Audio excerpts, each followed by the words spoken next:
నేను మినీ వర్కర్గా పనిచేస్తున్నాను. నర్సంపేట ప్రాజెక్టు గత 12 సంవత్సరాలుగా నేను మినీ వర్కర్గా పనిచేస్తున్నాను. కానీ ఎంతవరకు ప్రభుత్వం ఎలాంటి ఒక ఉద్యోగం చేసేటప్పుడు 2 సంవత్సరాల కంటూ వాళ్ళకు ఒక ఇది చేయాలి, అప్డేట్ చేయాలి. కానీ మేము 12 సంవత్సరాలుగా చేస్తున్నా ఒక టీచర్ పని, ఆయా పని ఎంతమంది పిల్లలకి చేస్తున్నా కానీ ఎంతమంది మినీ వర్కర్ని చాలా అన్యాయంగా వాళ్ళ శ్రమ దోపిడీ చేస్తుంది ప్రభుత్వం. ఎందుకంటే మేము ఎంత పని చేస్తూ 12 సంవత్సరాలకి మేము ఆరోగ్యంగా ఉండవలసింది మా అనారోగ్యంగా గురైపోయాము. First of all.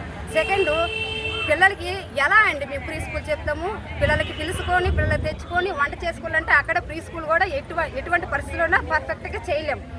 అది కూడా చాలా అన్యాయంగా చేస్తున్నారండి ప్రభుత్వం.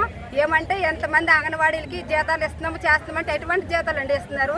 7,000 జీతంతో ఎలాగ అసలు సెంటర్ నడపాలి, దానికి ఉన్న బిల్లులకి ఖర్చులు, పోపుల ఖర్చులని, గ్యాస్ ఖర్చులని, ప్రతి ఖర్చులని కూడా ఈ 7,000 మేము ఖర్చు పెట్టుకొని తర్వాత ఎప్పుడుకో 6 మాసాలకో సంవత్సరానికో వేస్తారు.